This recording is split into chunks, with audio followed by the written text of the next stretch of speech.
Well, hello.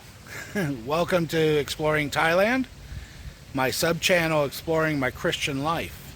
I'm your host, Bill.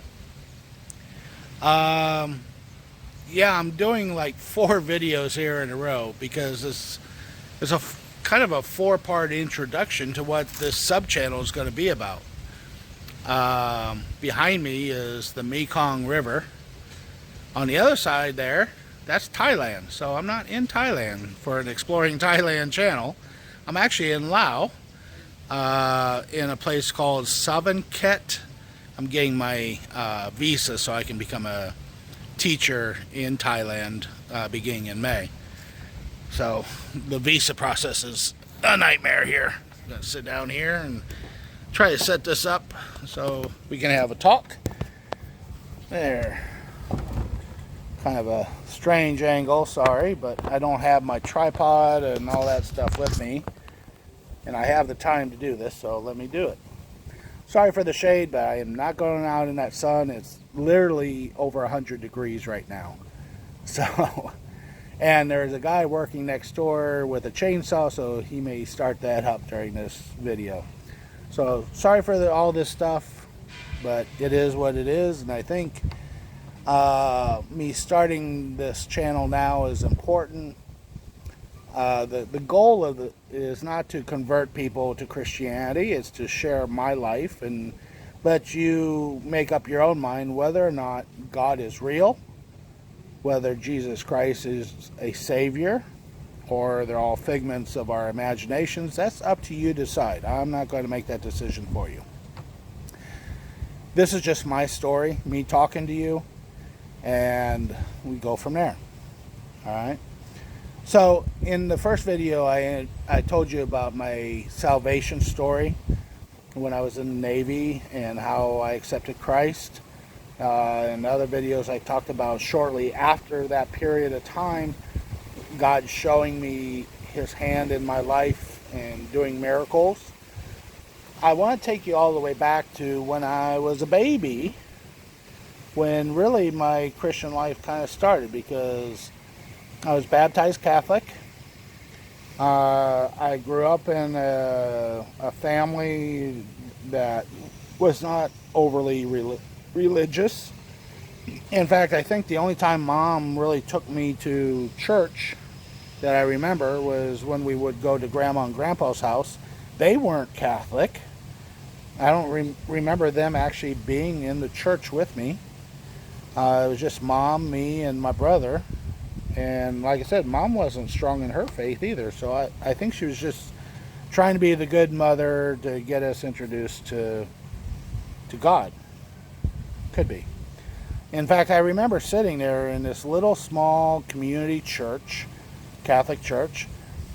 Some strange old man dressed up on these fancy gowns and stuff. I'm not trying to be disrespectful. This just, as a child seeing this, not understanding it, standing up on this tower, like they do in a Catholic church, thinking I want to be up there playing, as if I'm a knight in a castle, bored out of my mind, disrupting the service because I can't sit still. So that was my introduction to God and whatever that was. And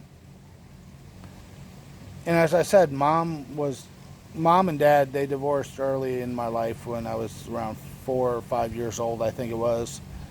So Mom was a single mom, and she did the best she could. But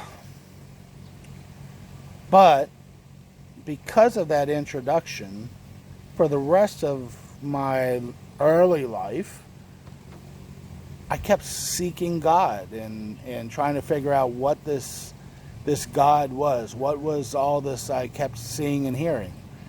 So on my own, when I was old enough to do so, probably around 6th grade, 7th grade, this is that time in late 70s, early 80s, when kids could go out on their bikes, freely and have run of the town, and we lived in a small town, so I could ride my bike to the churches and stuff. But you know, I would go. I joined kind of like a Boy Scouts type thing, but it was through the Assembly of God, called the Royal Rangers, and I did that for a while. Um, I started looking into Mormonism, Jehovah Witnesses, because they came to the door one day. Uh, Methodist. You know, I started looking and seeking all these different places of where God was, and I started talking to God. You know, it's like, God, where are you? You know, why can't I find you? And I, all my early life, I was drawn to the search of God. Now, why was that? Was it God intervening in my life and drawing me to Him? Could be. The skeptic would say no, and that's fine. There were lots of things happening in my life. Loneliness, depression, a mother that was not very maternal in certain things. Her life was difficult, which ultimately made my life difficult. We grew up on public services. She always did very good in making sure we were taken care of. Eventually, my brother, when he was in 8th grade, he went to go live with his father because he got upset with mom one day and went to live with him. So that was anger for me to have. I've never been good at making friends. I always felt like I was the third wheel. I never really had a strong, true, good friend, best friend. In fact, all my high school friends are long gone and lost track of. And in fact, friends I made, since that time are gone. Not dead, I just mean with their own lives. So I've never had that ability. So maybe it was that loneliness and searching for something better and bigger in my life. I don't know. I'm still trying to search that out. Let me lift this up here. I'll turn this way and give you a little bit. You're looking in the shadows. So yeah, my early childhood had been that quest, that search for what is God, who is God, how can God help me get out of my circumstances and that type of thing. At 56 years old, soon to be 57 this year, I can now look back on that time period and I can see God leading me by the hand, walking with me through these difficult times and challenging times and questioning times to get me to the point where I am today. And that's the nice thing about retrospect, isn't it? That you can look back and try to figure out these things. Many people who don't believe in God will say, oh, that's just life. Things that happen in my life, they're coincidences. They're a secular person can just say, I can say the same thing about my life. It doesn't mean that there's a God. And what I do is I just say there is a God. Okay? You see no God, I see God in all these things. And we'll just have to agree to disagree. So that kind of ends this introduction. I think I'll start with maybe some stories that show God in my life in the next videos, and then maybe pose some questions to you that you can add into the comments, and we can start a discussion that way. I have some how do I put this? I have some viewpoints that wouldn't line up to certain religions, and they would argue with me, I'm sure, about what I would be saying, and that's fine.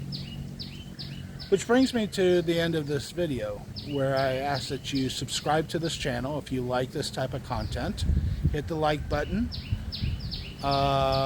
If you want to see more of this, make sure you subscribe, or if you like the Asian music or the traveling in Thailand stuff I do, subscribe so you get the new stuff. And definitely leave comments. They don't all have to be positive and affirming.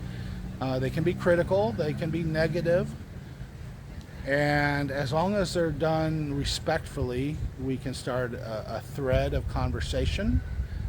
I do try to answer all of them that I can, as long as they're respectful. And sometimes we'll just have to say, I agree to disagree. Okay? Sometimes that just has to happen in life. But that's what keeps us civilized. So, from Laos and the Mekong River, I'm going to end this video. Thank you for watching. As always, God bless you. And I'll see you on the next video. So leave me some comments and let me know what's going on. Take care, everybody.